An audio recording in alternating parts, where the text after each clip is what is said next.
one thing and keep it going. Remember the pastimes of Lord. Very difficult to do in this age, you know. But when we hear Prabhupada's books, you know, and hear the pastimes, like now we're reading the pastimes of Lord Chaitanya, and you know, in the Bhagavatam there's the pastimes of the incarnations of Krishna, and finally Krishna in the 10th canto, and then Bhagavad Gita, the instructions of Krishna directly. And when we hear these, while we're hearing, we are the same as meditating. Even if you can't meditate, if you just can discipline your mind to hear, it's the same as meditation, actually. So this is what Krishna says to Arjuna all the way through the Gita. It's talked about all the way through the Bhagavatam and also the Caitanya-caritamrta. If you can just learn to hear with fixed attention, then that's the same as meditation. And you get the goal just by being able to hear these pastimes. Hare Krishna. Wow. Hare Krishna. Hare Thank you, Krishna. Maharaj. Yes. I had one little Kalindi. discovery. If you actually keep one ear closed. Well, now Kalindi's going to give it like a realization before we start our reading. And she says if you keep one ear closed with your finger. You can actually hear your own voice very, very clear. Oh. Or you can put an earblock. Yeah, Yeah, you put same. an earblock or a Same. Yeah. And you don't have to chant so loud. You can scream. No, but no, listen. Oh. There's a defect in your Oh. philosophy. Okay. Because the sound, when it goes in through the ear, Uh-huh. and the sound goes in through the ear, it has a potency to reach the heart. Uh-huh. So if you put the earplugs in, although you're hearing it inside, and it is the same, Uh-huh. it is the same as meditation, Uh-huh. but for most people it's more effective if we hear out loud and hear Okay. through the ear. Uh-huh. Okay. Okay. Yeah. But both are effective. Okay. So keep doing it. Whatever it is you're doing, keep doing. Because anybody who comes here every night for this reading is doing the right thing. If it's not broken, don't fix it. All right. Hare Krishna. Hare Krishna. We're reading tonight from the Antya-lila of Sri Caitanya-caritamrta, chapter 15, the Transcendental Madness of Lord Sri Caitanya Mahaprabhu. So I mentioned yesterday before the beginning of the reading that these chapters, especially these last 5 chapters or 6 chapters, are the most difficult to understand, but at the same time they're extremely potent, so we just need to hear them and try to appreciate them. And by doing that we can get attached to Chaitanya Mahaprabhu, and if we get attached to Chaitanya Mahaprabhu, we will be able to approach Krishna. Okay. Durgame Krishna Bhavadhau Nimagog Magna Chetasa Gorina Harina Prema Maryada Bodhidarshita. The ocean of ecstatic love for Krishna is very difficult to understand, even for such demigods as Lord Brahma. By enacting his pastimes, Sri Caitanya Mahaprabhu submerged himself in that ocean, and his heart was absorbed in that love. Thus he exhibited in various ways the exalted position of transcendental love for Krishna. Text 2. Jaya Jaya Sri Krishna Chaitanya Adishwara Jaya Nityananda Purnananda Kalevara. All glories to Sri Caitanya, all glories to Sri Krishna Chaitanya, the Supreme Personality of Godhead. All glories to Lord Nityananda, whose body is always filled with transcendental bliss. All glories to Sri Advaita Acharya, who is very dear to Lord Chaitanya, and all glories to all the devotees of the Lord, headed by Srivas Thakur. Thus, Sri Caitanya Mahaprabhu forgot himself throughout the entire day and night, being merged in an ocean of ecstatic love for Krishna. The Lord would maintain himself in three states of consciousness. Sometimes he merged totally in ecstatic emotion. Sometimes he was in partial external consciousness, and sometimes he was in full external consciousness. Actually, Sri Caitanya Mahaprabhu was always merged in ecstatic emotion.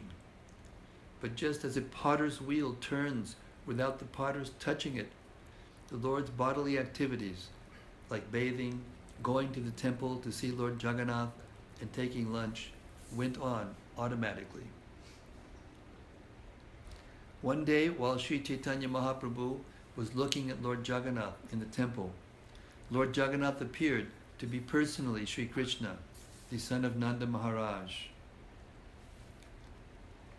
When Sri Caitanya Mahaprabhu realized Lord Jagannath to be Krishna himself, Lord Chaitanya's five senses immediately became absorbed in attraction for the five attributes of Lord Krishna. Purport. Sri Krishna's beauty attracted the eyes of Lord Chaitanya Mahaprabhu. Krishna's singing and the vibration of his flute attracted the Lord's ears. The transcendental fragrance of Krishna's lotus feet attracted his nostrils. Krishna's transcendental sweetness attracted his tongue, and Krishna's bodily touch attracted the Lord's sensation of touch. Thus, each of Sri Caitanya Mahaprabhu's five senses was attracted by one of the five attributes of Lord Krishna. Just as in a tug-of-war, the single mind of Lord Chaitanya was attracted in five directions by the five transcendental attributes of Lord Krishna. Thus the Lord became unconscious. Just then, the Upalabhoga ceremony of Lord Jagannath concluded, and the devotees who had accompanied Lord Chaitanya to the temple took him back home.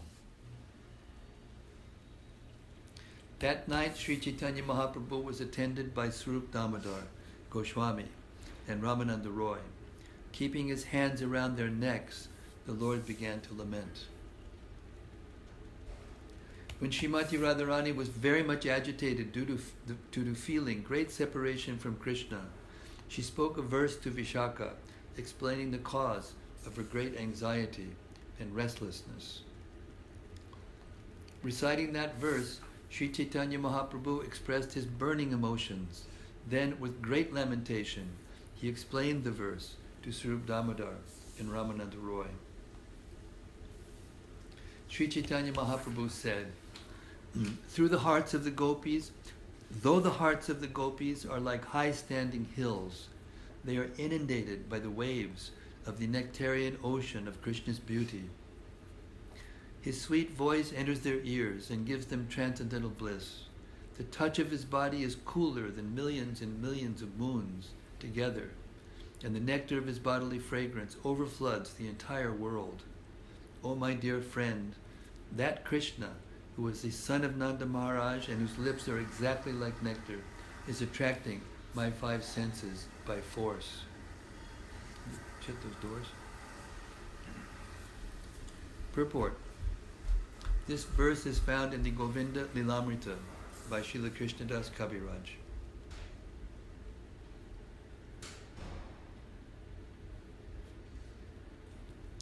Lord Sri Krishna's beauty, the sound of his words, and the vibration of his flute, his touch, his fragrance, and the taste of his lips are full of an indescribable sweetness. When all these features attract my five senses at once, my senses all ride together on the single horse of my mind, but want to go in five different directions. O my dear friend, please hear the cause of my misery. My five senses are actually extravagant rogues. They know very well that Krishna is the Supreme Personality of Godhead, but they still want to plunder Krishna's property. My mind is just like a single horse being ridden by the 5 senses of perception, headed by sight. Each of my senses wants to ride that horse, and thus they pull my mind in 5 directions simultaneously. In what direction will it go? If they all pull at once, certainly the horse will lose its life. How can I tolerate this atrocity? My dear friend, if you say, just try to control your senses, what shall I say? I cannot become angry at my senses. Is it their fault? Krishna's beauty, sound, touch, fragrance, and taste are by nature extremely attractive. These 5 features are attracting my senses, and each wants to drag my mind in a different direction. In this way, the life of my mind is in great danger, just like a horse ridden in 5 directions at once. Thus, I am also in danger of dying. The consciousness of each woman within the 3 worlds is certainly like a high hill, but the sweetness of Krishna's beauty is like an ocean. Even a drop of water from that ocean can flood the entire world and submerge all the high hills of consciousness. The sweetness of Krishna's joking words plays indescribable havoc with the hearts of all women. His words bind a woman's ear to the qualities of their sweetness. Thus there is a tug-of-war, and the life of the ear departs. Krishna's transcendental body is so cool that it cannot be compared even to sandalwood pulp or to millions upon millions of moons. It expertly attracts the breasts of all women, which resemble high hills. Indeed, the transcendental body of Krishna attracts the minds of all women within the 3 worlds. The fragrance of Krishna's body is more maddening than the aroma of musk, and it surpasses the fragrance of the bluish lotus flower. It enters the nostrils of all women of the world, and making the nest there, thus attracts them. Krishna's lips are so sweet when combined with the camphor of his gentle smile that they attract the minds of all women, forcing them to give up all other attractions. If the sweetness of Krishna's smile is unobtainable, great mental difficulties and lamentation result. That sweetness is the only wealth of the gopis of Vrindavan. After speaking in this way, Sri Caitanya Mahaprabhu caught hold of the necks of Ramananda Roy and Swarup Damodar. Then the Lord said, "My dear friends, please listen to me. What shall I do? Where shall I go? Where can I go to get Krishna? Please, both of you, tell me how I can find him." Thus absorbed in transcendental pain, Sri Caitanya Mahaprabhu lamented day after day in the company of Swarup Damodar Goswami and Ramananda Roy. To enhance the ecstatic mood of the Lord, Swarup Damodar Goswami would sing appropriate songs, and Ramananda Roy would recite suitable verses. In this way, they were able to pacify him. The Lord especially liked to hear Bilva Mangal Thakur's Krishna Karnamrita, the poetry of Vidyapati, and Sri Gita Govinda by Jayadev Goswami.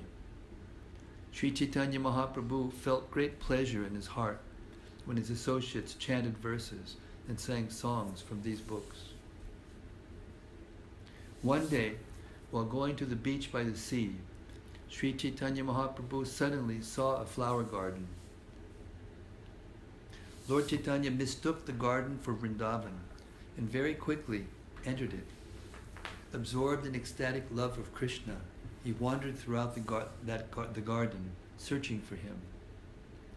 After Krishna disappeared with Radharani during the Rasa dance, the gopis wandered in the forest looking for him. In the same way, Sri Caitanya Mahaprabhu wandered in that garden by the sea. Absorbed in the ecstatic mood of the gopis, Sri Caitanya Mahaprabhu wandered here and there. He began to inquire after Krishna by quoting verses to all the trees and creepers. Purport: Sri Caitanya Mahaprabhu then quoted the following 3 verses from Srimad Bhagavatam. 10:30, 9, 7, and 8. The gopis said, O Chuta tree, Priyala tree, Panasa, Asana, and Kovidara, O Jambu tree, O Arka tree, O Bale, Bakula, and Mango, O Kadamba tree, O Nipa tree, and all of the trees living on the bank of the Yamuna for the welfare of others, please let us know where Krishna has gone. We have lost our minds and are almost dead. O all auspicious Tulsi plant, you are very dear to Govinda's lotus feet, and he is very dear to you. Have you seen Krishna walking here wearing a garland of your leaves, surrounded by a swarm of bumblebees? O plants of Malati flowers, Malika flowers, Jati and Utika flowers, have you seen Krishna passing this way, touching you with his hand to give you pleasure? Sri Chaitanya Mahaprabhu continued, O mango tree, O jackfruit tree, O Piyala, Jambu, and Kovidara trees, you are all inhabitants of a holy place. Therefore kindly act for the welfare of others. Have you seen Krishna coming this way? Kindly tell us which way he has gone and save our lives. When the trees did not reply, the gopis guessed, since all of these trees belong to the male class, all of them must be friends of Krishna. Why should the trees tell us where Krishna has gone? Let us rather inquire from the creepers. They are female and are therefore like friends to us. They will certainly tell us where Krishna has gone, since they have seen him personally. Guessing in this way, the gopis inquired from the plants and creepers headed by Tulsi. O Tulsi, O Malati, O Yuti, Madhavi, and Malika, Krishna is very dear to you. Therefore, he must have come near you. You are all just like dear friends to us. Kindly tell us which way Krishna has gone and save our lives. When they still received no reply, the gopis thought, these plants are all Krishna's maidservants, and out of fear they will not speak to us. The gopis then came upon a group of she-deer. Smelling the aroma of Krishna's body and seeing the faces of the deer, the gopis inquired from them to ascertain if Krishna was nearby. Sri Caitanya Mahaprabhu said, O wife of the deer, Lord Krishna has been embraced by his beloved, and thus the kumkum powder on her raised breast has covered his garland of kunda flowers.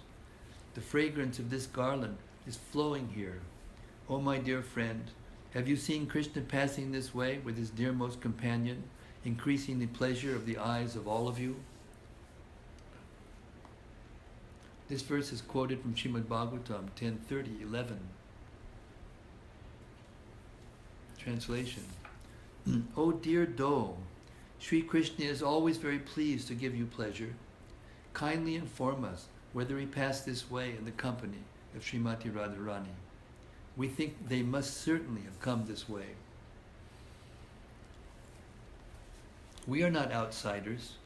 Being very dear friends of Srimati Radharani, we can perceive the bodily fragrance of Krishna from a distance.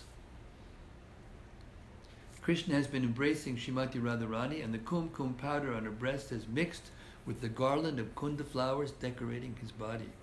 The fragrance of the garland has scented the entire atmosphere. Lord Krishna has left this place, and therefore the deer are feeling separation.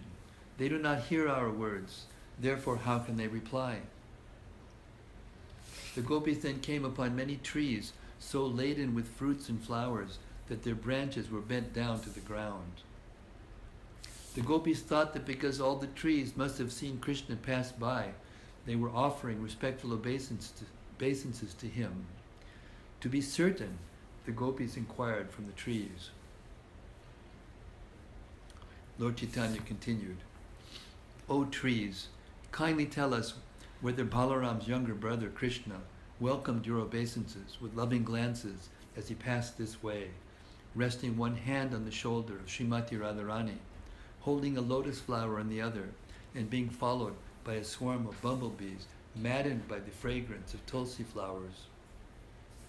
Purport. This verse is quoted from Srimad Bhagavatam 10:30-12. To stop the bumblebees from landing on the face of his beloved, he whisked them away with the lotus flower in his hand, and thus his mind was slightly diverted. Did he or did he not pay attention while you offered him obeisances? Kindly give evidence supporting your words. Separation from Krishna has made these servants very unhappy. Having lost consciousness, how can they answer us? Saying this, the gopis stepped onto the beach by the Jamuna river.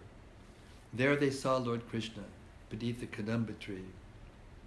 Standing there with a flute to his lips, Krishna, who enchants millions upon millions of cupids, attracted the eyes and minds of all the world with his unlimited beauty. When Sri Caitanya Mahaprabhu saw the transcendental beauty of Krishna, he fell down on the ground unconscious. At that time, all the devotees, headed by Swarup Damodar Goswami, joined him in the garden. Just as before, they saw all the symptoms of transcendental ecstatic love manifested in the body of Sri Caitanya Mahaprabhu. Although externally he appeared bewildered, he was tasting transcendental bliss within. Once again, all the devotees brought Sri Caitanya Mahaprabhu back to consciousness by a concerted effort. Then the Lord got up and began wandering here and there, looking all around. Chaitanya Mahaprabhu said, "Where is my Krishna gone? I saw him just now, and his beauty has captivated my eyes and mind. Why can't I again see Krishna holding his flute to his lips? My eyes are wandering in hopes of seeing him once more." Sri Chaitanya Mahaprabhu then recited the following verse, which was spoken by Srimati Radharani to her dear friend Vishaka. My dear friend, the luster of Krishna's body is more brilliant than that of a newly formed cloud, and his yellow dress is more attractive than newly arrived lightning. A peacock feather decorates his head, and on his neck hangs a lovely necklace of brilliant pearls.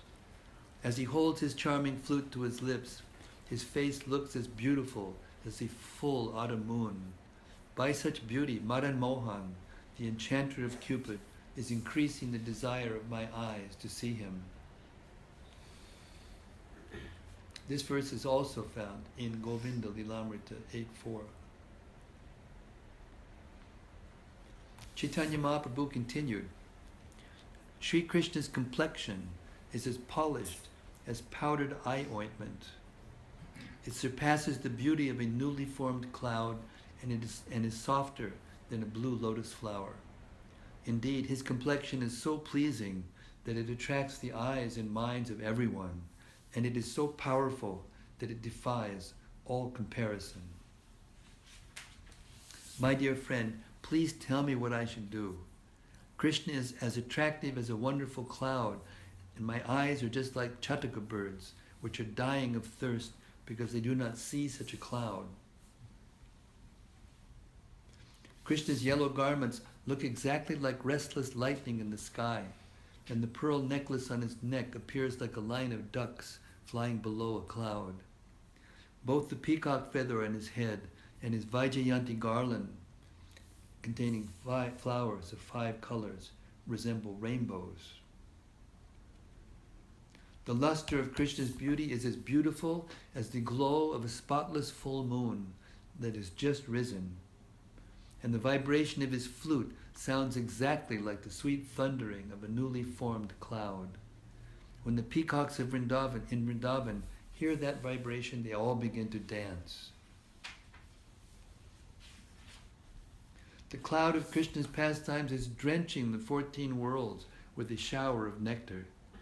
Unfortunately, when that cloud appeared, a whirlwind arose and blew it away from me. Being unable to see the cloud, the chataka bird of my eyes is almost dead from thirst. In a faltering voice, Sri Caitanya Mahaprabhu again said, Alas, go on reciting Ram Roy. Thus Ramananda Roy began to recite a verse while listening to this verse, the Lord was sometimes very jubilant and sometimes overcome by lamentation. Afterwards, the Lord personally explained the verse.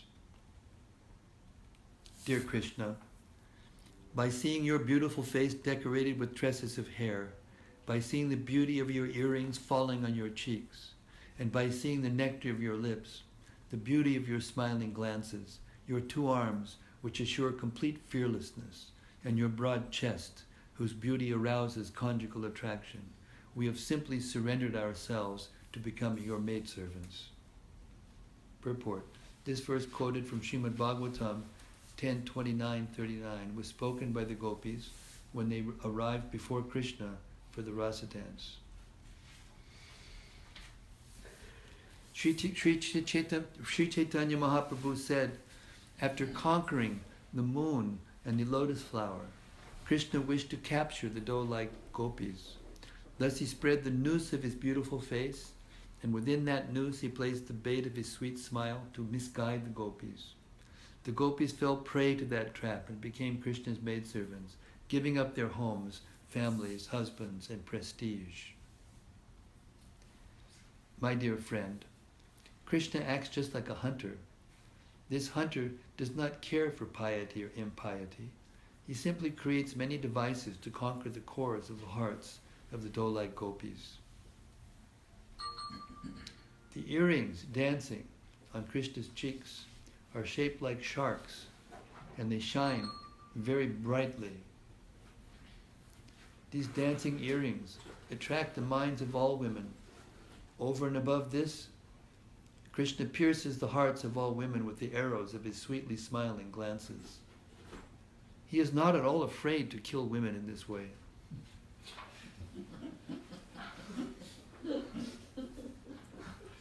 On Krishna's chest are the ornaments of the Srivat's marks, indicating the residence of the goddess of fortune. His chest, which is as broad as a plunderer's, attracts thousands upon thousands of damsels of Braj, conquering their minds and breasts by force. Thus they all become maidservants of the Supreme Personality of Godhead. The two very beautiful arms of Krishna are just like long bolts. They also resemble the bodies of black snakes that enter the space between the two hill-like breasts of women and bite their hearts. The women then die from the burning poison. Purport. In other words, the gopis became very much agitated by lusty desire. They are burning due to the poisonous bite inflicted by the black snakes of Krishna's beautiful arms. The combined cooling effect of camphor, roots of kasakas, and the sandalwood is surpassed by the coolness of Krishna's palms and the soles of his feet, which are cooler and more pleasing than millions upon millions of moons. If women are touched by them even once, their minds are enticed, and the burning poison of lusty desire for Krishna is immediately vanquished. Lamenting in ecstatic love, Sri Caitanya Mahaprabhu then recited the following verse, which was spoken by Srimati Radharani while exposing the lamentation of her heart to her friend Srimati Vishaka. My dear friend, Krishna's chest is as broad and attractive as a door made of Indranila gems, and his two arms, as strong as bolts, can relieve the mental anguish of young girls distressed by lusty desires for him. His body is cooler than the moon, sandalwood, the lotus flower, and camphor. In this way, Madan Mohan, the attractor of Cupid, is increasing the desire of my breasts. This verse is found in the Govinda Lilamrita 8.7. Sri Caitanya Mahaprabhu then said, I just now had Krishna, but unfortunately I have lost him again. By nature, Krishna is very restless. He does not stay in one place. He meets with someone and chants his mind and then disappears. The gopis became proud of their great fortune. To subdue their senses of superiority and show them special favor, Kesava, the subduer of even Lord Brahma and Lord Shiva, disappeared from the rasa dance. Purport. This verse quoted from Srimad Bhagavatam was spoken by Shukadev Goswami to Maharaj Parikshit. Sri Caitanya Mahaprabhu then said to Swarup Damodar Goswami, "Please sing a song that will bring consciousness to my heart." Thus, for the pleasure of Sri Caitanya Mahaprabhu, Swarup Damodar Goswami began very sweetly singing the following verse from the Gita Govinda. Here in the arena of the rasa dance, I remember Krishna, who was always fond of joking and performing pastimes. This verse is sung by Srimati Radharani. When Swarup Damodar Goswami sang this special song, Sri Caitanya Mahaprabhu immediately got up and began to dance in ecstatic love. At that time, all 8 kinds of spiritual transformations became manifest in Lord Chaitanya's body. The 33 symptoms of Vyabhichari Bhav, beginning with lamentation and jubilation, became prominent as well. All the ecstatic symptoms, such as Bhavodaya, Bhavasindhi, and Bhava Shabalya, awakened in the body of Sri Caitanya Mahaprabhu. A great fight arose between one emotion and another, and each of them became prominent. Lord Chaitanya Mahaprabhu had Swarup Damodar sing the same verse again and again. Each time he sang it, the Lord tasted it anew, and thus he danced again and again. After the Lord had been dancing for a long time, Swarup Damodar Goswami stopped singing the verse. Over and over again, Sri Caitanya Mahaprabhu said, go on, sing, sing. But Swarup Damodar, seeing the Lord's fatigue, did not resume singing. When the devotees heard Sri Caitanya Mahaprabhu say, "Go on singing," they all gathered around him and began to chant the holy name of Hari in unison. At that time, Ramananda Roy made the Lord sit down and dissipated his fatigue by fanning him. Then all the devotees took Sri Caitanya Mahaprabhu onto the beach and bathed him. Finally, they brought him back home. After they fed him lunch, they made him lie down. Then all the devotees, headed by Ramananda Roy, returned to their respective homes. Thus I have described Sri Caitanya Mahaprabhu's pastimes in the garden, which he entered, mistaking it for Vrindavan. There he exhibited transcendental madness and ecstatic ravings, which Sri Rupa Goswami has described very nicely in his Stavamala as follows. Sri Caitanya Mahaprabhu is the topmost of all devotees. Sometimes, while walking on the beach, he would see a beautiful garden nearby and mistake it for the forest of Vrindavan. Thus he would be completely overwhelmed by ecstatic love of Krishna and begin to chant the holy name and dance. His tongue worked incessantly as he chanted, "Krishna, Krishna. Will he again become visible before the path of my eyes?" This quotation is verse 6 from the first Chaitanyastaka of Srila Rupa Goswami's Stavamala. Text 98. The pastimes of Sri Caitanya Mahaprabhu are unlimited. It is not possible to write of them properly. I can only give an indication of them as I try to introduce them. Praying at the lotus feet of Sri Rupa and Sri Raghunath, always desiring their mercy, I, Krishnadas, narrate Sri Caitanya-caritamrta following in their footsteps. Thus end the Bhaktivedanta purports to Sri Caitanya-caritamrta, Antya-lila, 15th chapter, describing Sri Caitanya Mahaprabhu's pastimes in the garden by the sea.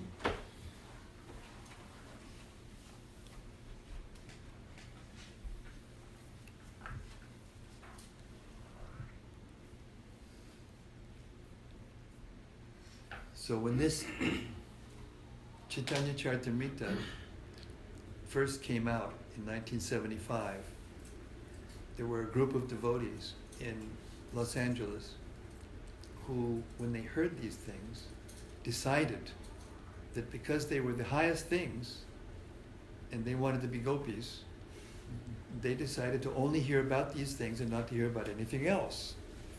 So they made a little club, and the numbers grew, and after some time, it got back to Prabhupada, and he was there, and he brought them into his room, the kind of ringleaders of this group, which was later to be called the infamous Gopi Bhav Club.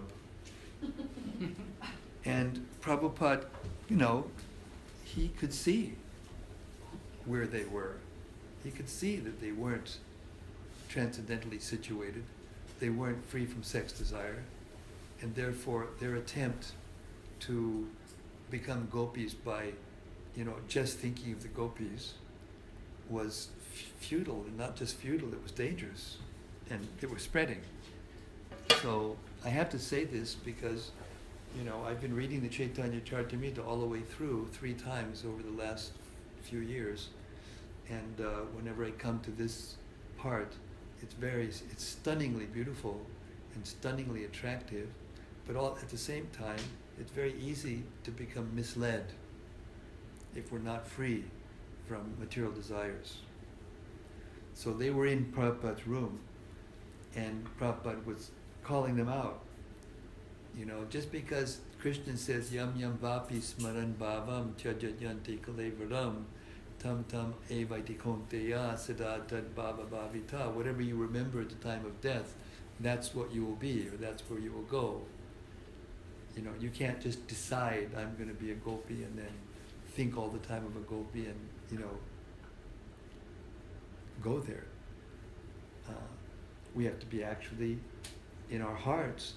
That has to be our identity, and we have to know what it is, but that's very, very rarely achieved. So Prabhupada was there, and they were trying to convince Prabhupada from his own book.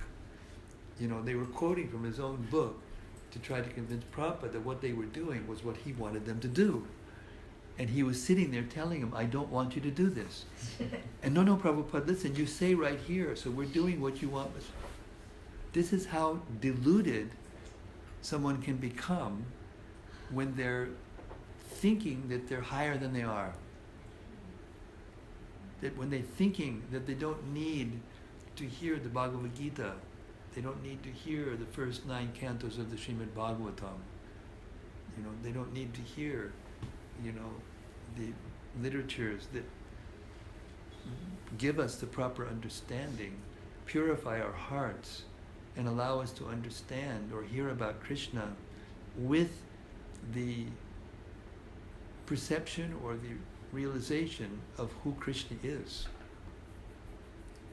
Because otherwise we'll think that these exchanges between Radha and Krishna, and even Lord Chaitanya, as he's describing them, are just some romantic, interludes between a man and a woman, or between a man and a bunch of women, and then we'll fall down. And finally, Prabhupada became so disturbed by these leaders. There were 3 or 4 of them that were the leaders of the group. His lips were quivering, and he was very angry. And finally he said, all right, you are all more advanced than me, so go and start your own movement. That was his conclusion. And he was furious. And there were some of his senior devotees there who were leaders, and they were getting the truth, from Prabhupada really in a very explicit and powerful way. And he went on and on about it. And then at the end, the atmosphere changed. And he said, but this doesn't mean that we should boycott Srimati Radharani. So what he was saying was that, these things are meant for us to hear, but we have to be very, very careful that we don't dwell on them in our beginning stages of devotional service. I said this before, but I'm saying it again because I said it before the recording went on, and I want those who are listening to me, recite these most intimate things about Krishna-lila and get the wrong idea, you know. I was in Govardhan, and these 3 devotees came from Hong Kong, and I was reading. I just happened to be reading Caitanya-caritamrta all the way through, so I read every day as a part of my vow, and this is what I read every night when I'm in public. So one of them raised her hand and said, "Can I read this book?" And I looked and I said, "What do you mean, can you read this book? I'm reading it to you right now. I mean, isn't that evidence in itself?" She said, No, I was told I couldn't read it. Someone told her that she couldn't read it.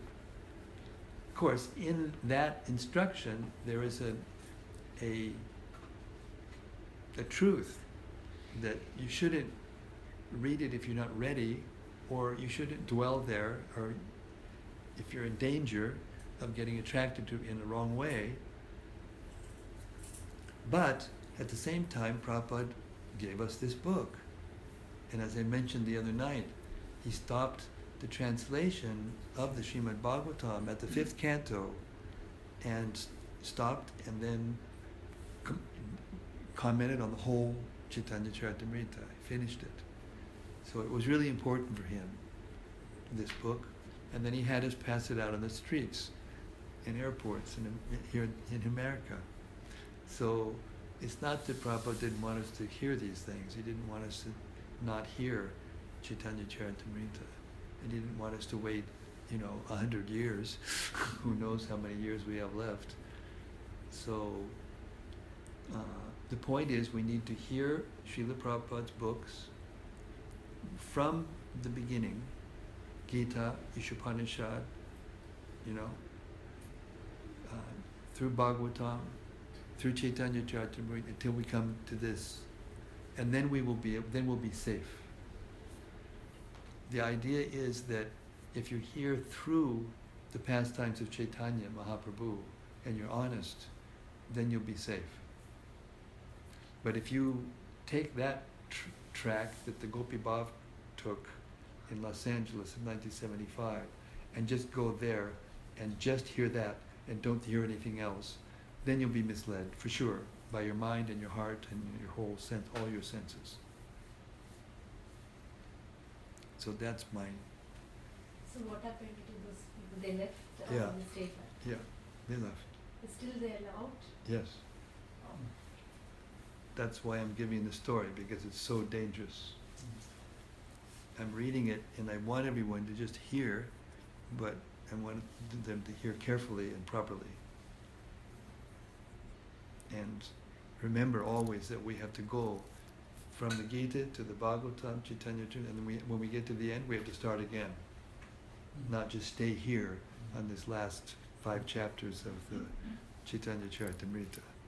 And if you do that, then Srila Prabhupada, by his purports, will protect you.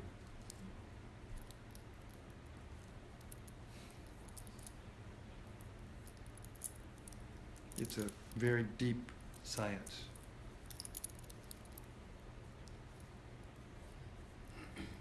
We do that and continue to serve the deities and continue to try to help others come to Krishna consciousness in whatever way you can. Giving these books to others in whatever way you can. Then eventually you come to this platform.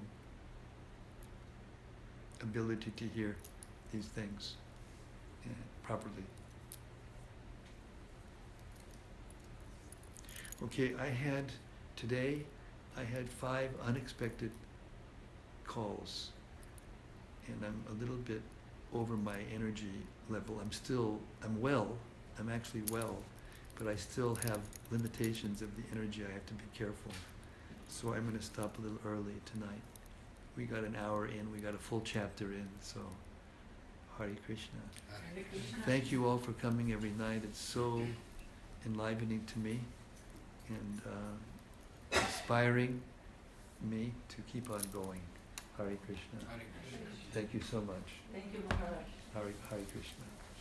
All glories to Srila Prabhupada. Hare Krishna.